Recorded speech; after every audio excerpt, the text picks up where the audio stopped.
Hi everybody, welcome to my presentation on migratory species and climate change. I would love to be there and with you, but right now I'm on my way to Nicaragua to study bats. My inspiration for this was drawn from my interest in birds, which I generalized to a study on migratory species in various taxa. I'm going to skip along here because you guys know most of this stuff. Global climate change, primary causes and effect, but there's scientific consensus that the global climate change is happening and that it's caused by human activity. Its major impacts are increases in land, air, and ocean temperature, loss of snow and ice cover, and sea level rise, and major causes are greenhouse gas emissions. Secondary causes, you've heard a lot of these as well: rising sea level, Arctic sea ice is decreasing, permafrost is thawing, forests are expanding northward, warming and its effects are greatest and being seen first at the high latitudes, and that's critical for many migratory species. Glaciers are disappearing. This is causing floods and increased runoff and droughts later in the season. Freshwater lakes are in some cases expanding, in some cases disappearing. Dry equatorial areas are getting drier. Some mountain ecosystems are moving upward. Extreme weather events are increasing in their frequency and intensity. Springtime warming is coming earlier, and that's another critical aspect for migratory species. Growing seasons are lengthening. Ocean currents and overturn seem to be changing. Ocean atmospheric and weather relationship patterns like El Nino and La Nina are changing, and the hydrologic cycle is already and will be increasingly affected. And the oceans are becoming more acidic and less salty. There will be a general loss of species, ecosystem, and genetic biodiversity.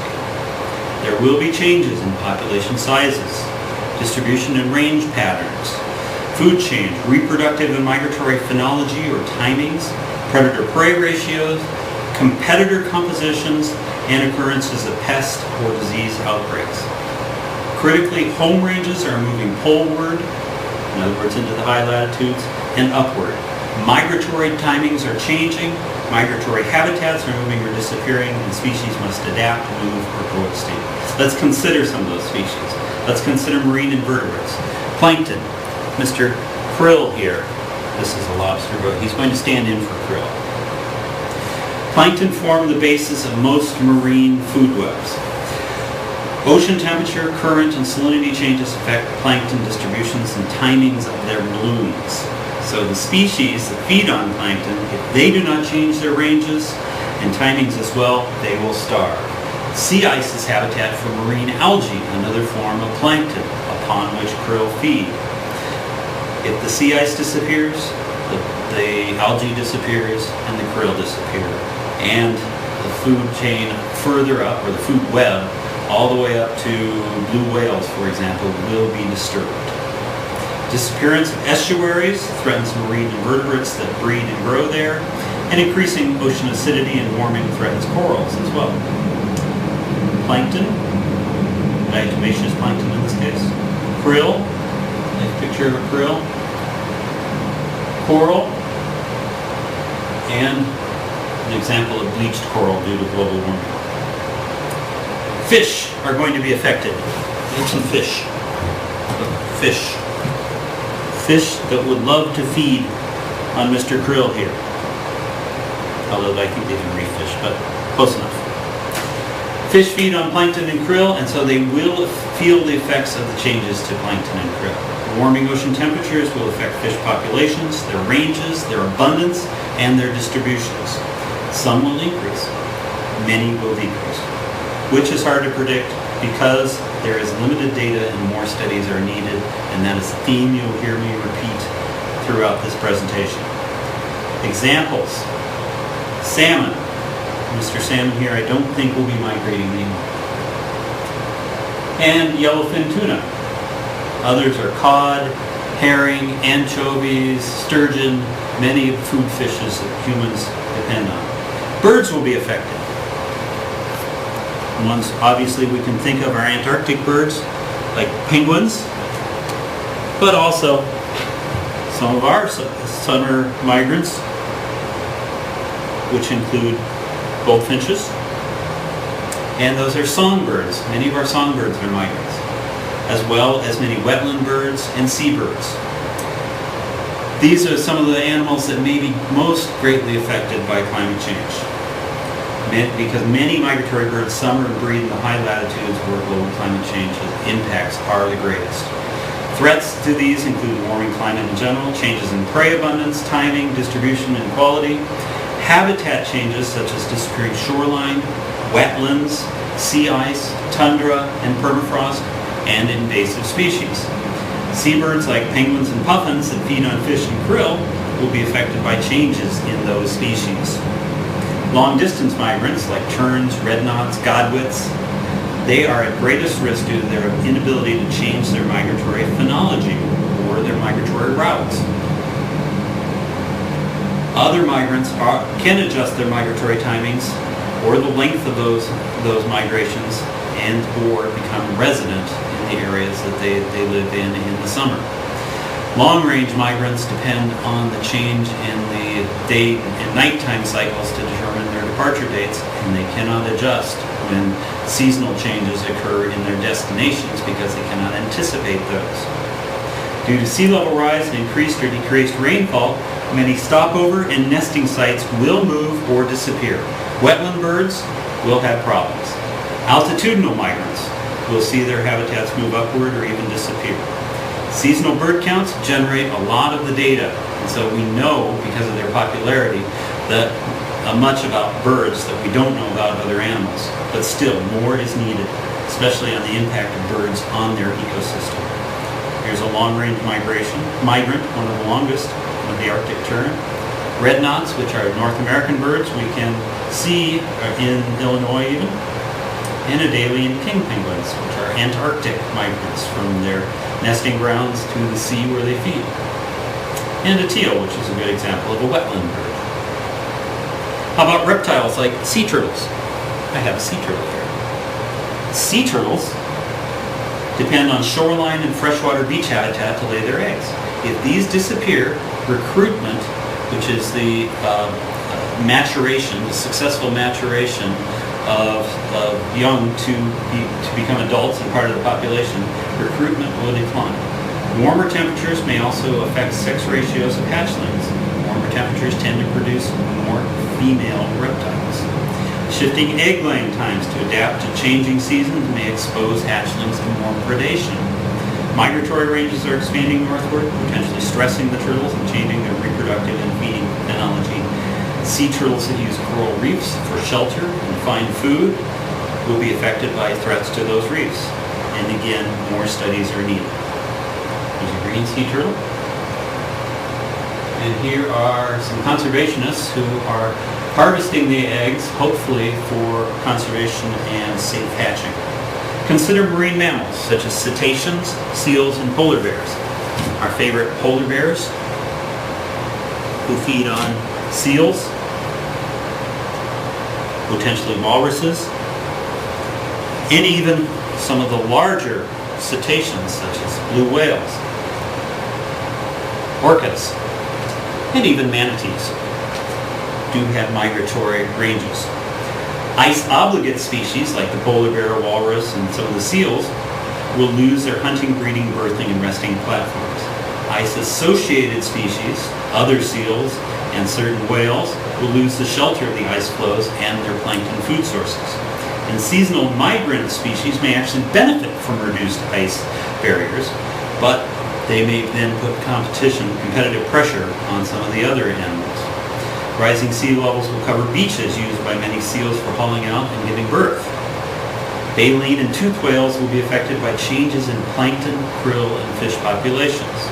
And there's evidence that whales have survived past climate changes without genetic bottlenecks, but still, more study is needed. Beluga whales, polar bear and cub, polar bear on the ice floe. Looking for perhaps a bearded seal or perhaps a ringed seal for lunch. Terrestrial mammals are also migratory. Consider zebras and wildebeests, the great African herds, and caribou as well. They are all subject to habitat change, especially increasing desertification in the case of the African migrants. Caribou face similar changes to the other polar species, especially with respect to food and habitat loss. Global climate change may alter their reproductive timing and increase the spread of infectious disease. Altitudinal migrants, like mountain goats, may lose their montane habitat, and again, more study is needed. Wildebeests and zebras, caribou, and my favorites, of course, the aerial mammals, the bats. Much more study is needed of bats. Unusual species like the long-nosed bat, which is a nectar-eating bat, and one of our friends from Texas, a Taderata brasiliensis, or a Mexican free-tailed bat. Northerly range expansion and or shifts of their ranges are expected. Shorter winters may actually be beneficial. Warmer winters may disrupt their hibernation cycles. Breeding and pregnancy cycles may also be disrupted. Mismatches in prey phenology when they emerge from their winter hibernation may also occur. Extreme weather hinders their feeding and migration ability, just as their drinking strategies will be affected by water system changes. And loss of migratory stopover habitats, just like the birds have that same problem, that may disrupt their migrations. And both insect-eating, fruit-eating, and nectar-eating bats will be impacted by changes in their food sources. Here's Mexican free-tailed bat emergence. And consider the insects, including butterflies, moths, locusts, and dragonflies. All of those are migratory species. We believe there are many more, but very little is known about insect migrations. Monarch butterflies are one that have been studied, and that's an example of where if they lose their food sources, the milkweed, they may not be able to successfully migrate. Other insect pests and insect abundance in general is to be expected with global climate change. So insects are ones that will, in general, benefit, but perhaps to our detriment. Here's a monarch butterfly and milkweed. Consider some of the conservation challenges and priorities that face us, given all the impacts to all these species. Increased migratory monitoring and ecological studies need to be done so that we learn more about the species migrations and their general ecology. We need to reduce greenhouse gas emissions to reduce the threat of global climate change. We need to reduce other anthropogenic threats, such as habitat fragmentation and loss, overhunting, pollution, invasive species, and disease spread. There are some greenhouse or some global climate change specific changes that also need to be made, or global climate change strategies that need to be employed in conservation. One is to create or expand migratory corridors. We need to think about introducing breeding stock to new ranges. This is called assisted range adjustment. We need to support animals during their migrations. We need to expand or protect their stopover sites and provide additional feeding opportunities so that they can rest and recharge efficiently during their stopovers. We need to anticipate the impacts of global climate change in the design and expansion of protected areas. And we need to increase cross-border cooperation so that protective treaties and agreements are put in place protect animals during the entirety of their migrations across national borders, and of course we need to create trans-frontier protected areas because the animals don't respect our political boundaries. In conclusion, in some cases migratory species may be able to adapt on their own, especially if they can take advantage of their inherent abilities to migrate, in other words, to shift ranges and timings. Other migratory species are very vulnerable and will need our assistance. Ocean species may have the greatest opportunities and adaptability to adjust to global climate change. Polar migrants may be at the greatest risk. Much more study is needed to improve our understanding of migratory species and the impacts of global climate change on them. But we know that reducing greenhouse gases is the most important and the best thing we can do to reduce the changes to which we are already committed. Thank you very much. I hope you enjoy the other presentations, and I look forward to your email and posts in response to this presentation. Thanks.